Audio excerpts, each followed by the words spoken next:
October 2023, Austin, Texas. 56 laps. Lewis Hamilton finishes second. Charles Leclerc finishes sixth. The checkered flag falls and the crowd goes home. Then, the results change. Hamilton, disqualified. Leclerc, disqualified. 26 championship points, gone. No collision, no dangerous driving, no cheating. The cars had started the race legal and finished it illegal through the act of racing on a bumpy track. The FIA's measurement found 9 millimeters where 10 were required. The width of a pencil, and that was enough. The drivers had no meaningful appeal. The teams had no path to reinstatement. The points were simply erased. What happened in Austin that weekend wasn't unusual. It wasn't an accident. It was the FIA operating exactly as it had been operating for 4 years. And Austin was only one chapter of the story. April 2022, Miami Grand Prix weekend. New FIA race director Niels Wittig issues a technical directive. No jewelry, no metal necklaces, no body piercings, banned immediately in the cockpit. This rule wasn't new. Article 2 of the FIA International Sporting Code has always prohibited metal during races, citing safety concerns.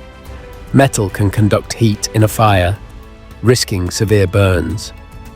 The logic was sound, but the timing and target were questionable.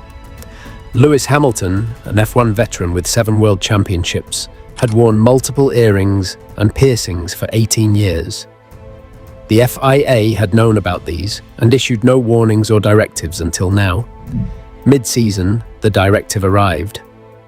Hamilton received a 2-race exemption, but showed up at every press conference wearing 12 rings, deliberately. A 7-time champion reduced to a silent act of protest over a rule enforced solely on him after nearly 2 decades of silence. The sport took notice and remembered. September 2024, Singapore. During a Thursday press conference, Max Verstappen, 3-time world champion, faces questions about his car's performance. He gives an honest answer and, in doing so, describes his car with the F word. Not aimed at a person, not a threat, not an insult, just a candid remark about a mechanical issue. Yet, the FIA summons him. Not for a dangerous maneuver, not after a collision, but solely for his language in a press conference. Verstappen receives a reprimand and is mandated to complete community service with a motorsport organization of the FIA's choosing. This punishment falls under Article 12.2.1.k of the International Sporting Code, which broadly covers any misconduct that the FIA deems inappropriate. The following day, Verstappen holds his own press conference. He sits silently in front of journalists for minutes, an act of protest from the reigning champion. As the last time he spoke, it cost him. The paddock reacts quickly. Sebastian Vettel, a 4-time champion, calls it absurd, while Nico Rosberg labels it an overreach. The comment sections across F1 platforms echo a similar sentiment. The FIA has lost perspective. By May 2025, the governing body quietly backs down, reducing the maximum penalty for swearing from €10,000 to €5,000. A partial retreat, acknowledging that their crackdown may have gone too far. But Verstappen had already served his community service. The punishment was already in effect. Same play, same result. The FIA draws the line.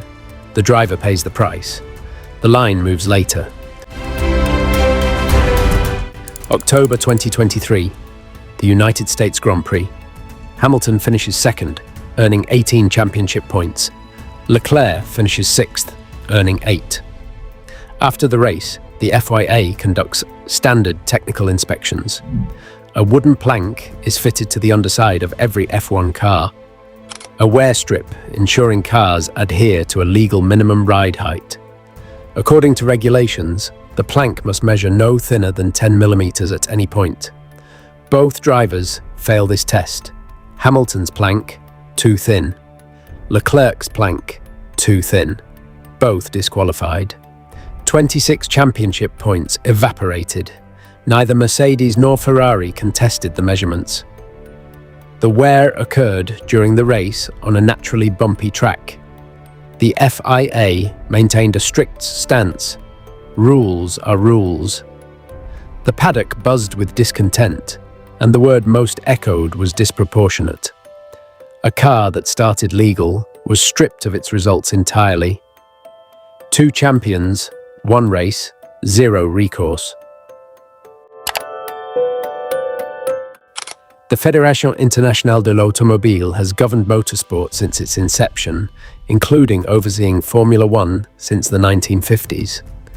It has navigated through driver fatalities, political boycotts, financial scandals, and global crises. It survived because it held one principle consistent. The rules applied to everyone equally. Teams trusted the institution because it was predictable.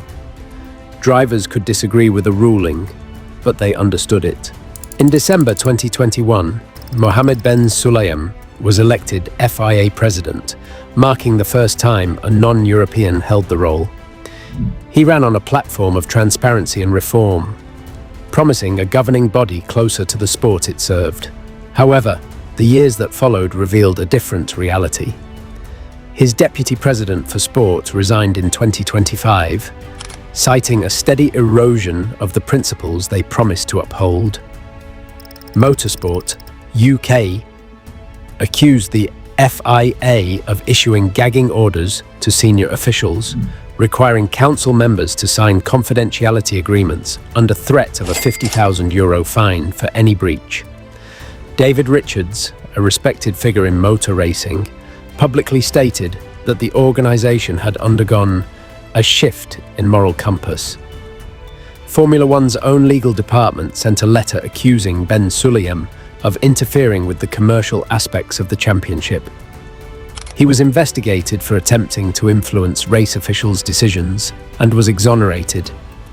Yet, the resignations continued, the letters continued, and the incidents, the earrings, the language, the disqualifications, the mid-season rulebook rewrites continued to accumulate. Formula One has endured driver deaths, political boycotts, financial collapse, and governance crises that could have ended the sport multiple times. It has survived because underneath it all, there has always been a set of rules that everyone agreed to play by. Those rules need an enforcer, someone neutral, consistent, and trusted equally by every driver, every team, every constructor on the grid. The FIA was built to be that institution.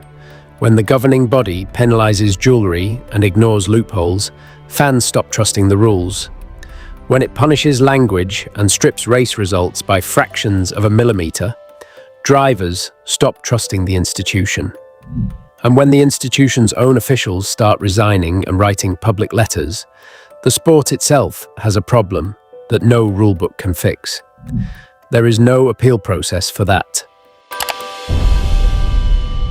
One governing body, 4 tumultuous years. A champion penalized for jewelry worn for 18 seasons. A champion punished for a word in a press conference. 2 champions stripped of 26 points they legally earned. A deputy president resigning rather than remain silent. The FIA was established to protect Formula One, yet the sport continues to wait for that protection. Is this a governance issue or something deeper, an institution that has lost sight of its purpose? Share your thoughts in the comments. And if you haven't watched our last video, you should. While the FIA focused on measuring planks and policing press conferences, Mercedes was crafting the most successful loophole strategy in F1 history, and the FIA never saw it coming.